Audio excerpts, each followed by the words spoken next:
Mrs Mitina Russell, welcome back to my channel. তোমাদের জন্য আজকে আমার নতুন ভিডিও, আমার হেয়ার কেয়ার রুটিন। আমি আমার হেয়ার কেয়ার কিভাবে করি সেটাই তোমাদের সাথে আজকে শেয়ার করব।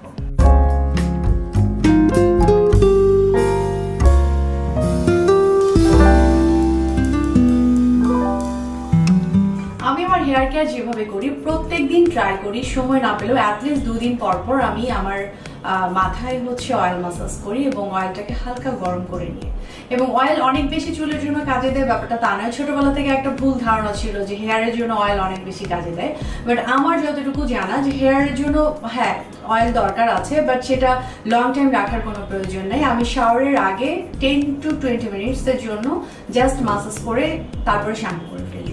তো আজকে আমি তোমাদেরকে যেটা দেখাবো, নর্মাল ডেতে আমি আমার হেয়ার কেয়ার যেটা করি সেটাই তোমাদেরকে দেখাবো। নর্মাল ডেতে আমি যেটা করি, অয়েল মাসাজের পর আমি একটা প্যাক ইউজ করি আগে, তারপরে আমি শ্যাম্পু করে তারপর সেটাকে আমি আবার হেয়ার মাস্ক লাগিয়ে ওয়াশ করে ফেলি। সো আমি আজকে তোমাদেরকে বলবো যে আমি হেয়ার মাস্ক কিভাবে তৈরি করি এবং সেটা কিভাবে অ্যাপ্লাই করি এবং আমি কোন ব্র্যান্ডের শ্যাম্পু ইউজ করি এবং শ্যাম্পুর পরে যে মাস্কটা ইউজ করি সেটা তোমাদেরকে আমি দেখিয়ে দেবো। একটা বাটিতে আমি অল্প পরিমাণ মধু নিয়েছি, এখানে আমি একটা পুরো ডিম দিয়ে দিব, পেঁয়াজের রস দিয়ে দিব 3 চামচ, দই দিয়ে দিব।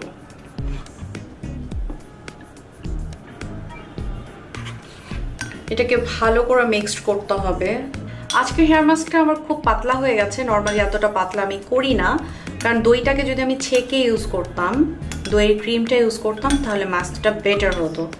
সো বুঝতেই পাচ্ছেন, আপনারা যদি এই মাস্কটা একইভাবে ইউজ করেন আপনাদের হেয়ারে, সো অবশ্যই দইটাকে ছেঁকে দইয়ের ক্রিমটা ইউজ করবেন, দইয়ের পানিটা অ্যাভয়েড করবেন, তাহলে মাস্কটা আপনাদের অ্যাপ্লাই করতে ইজি হবে।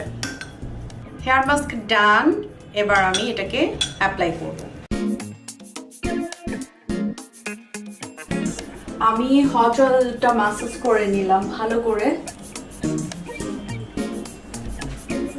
আমার মাসাজ ডান। এবার আমি হেয়ার মাস্কটা ইউজ করব।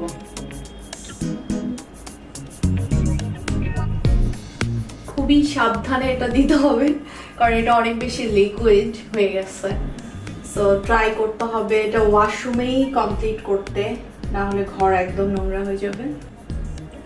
এইভাবে আমি আগে চুলের একেবারে গোড়ায় অ্যাপ্লাই করব, এবং এটা দিতে আমার আজকে অনেক কষ্ট হবে কারণ অনেক বেশি লিকুইড হয়ে গেছে। এটা খুব সাবধানে অ্যাপ্লাই করতে হবে কারণ আমার মুখে লেগে যাচ্ছে। ও শিট।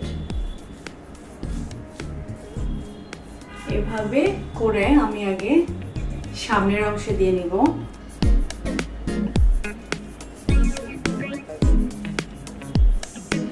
এখানে আমি যা কিছু ইউজ করেছি আপনারা সবাই র্যান্ডম এগুলোই ইউজ করেন, কিন্তু সবসময় দেখা গেছে যে আমরা টক দইয়ের সাথে কলা ইউজ করছি বা টক দইয়ের সাথে মেথি ইউজ করছি, অনেক টাইপের মাস্ক তৈরি করা যায়।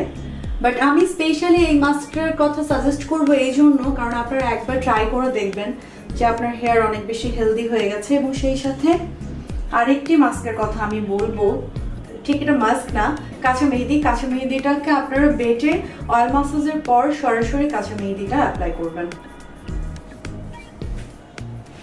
সো আমার হেয়ার মাস্ক অ্যাপ্লাই ডান। সো এটাকে আমি 30 মিনিটস রাখবো, দেন 30 মিনিটস পর তোমাদের সাথে কথা হচ্ছে।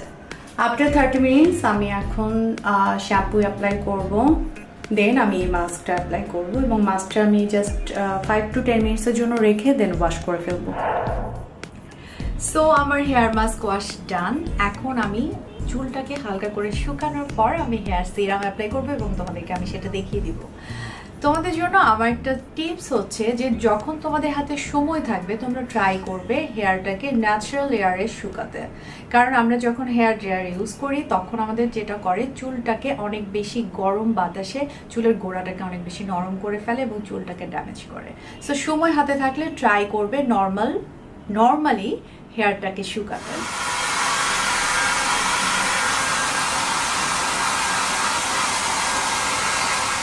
আমার হাতে সময় কম, আমি এখন বের হব, এই কারণে আমি খুব দ্রুত আমার চুলটাকে হালকা করে শুকানোর জন্য হেয়ার ড্রায়ার ইউজ করলাম। এখন আমি হেয়ার সিরাম অ্যাপ্লাই করব।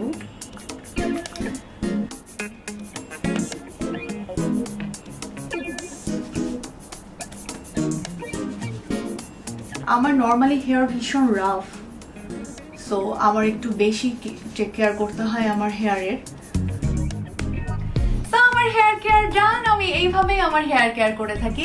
তোমরা তোমাদের হেয়ারের যত্ন কিভাবে নাও সেটা তোমরা আমাকে কমেন্ট বক্সে লিখে জানাতে পারো, এবং একইভাবে তোমাদেরকে বলবো প্লিজ একবার হলেও আমার এই হেয়ার প্যাকটা নিজেদের হেয়ারে অ্যাপ্লাই করে আমাকে লিখে জানাও অ্যাকচুয়ালি তোমাদের হেয়ারে কোনো উন্নতি হয়েছে কিনা, এবং আই এম শিওর তোমরা একটা গুড রেজাল্ট পাবে। সবাই ভালো থাকো, সুস্থ থাকো। Thanks for watching.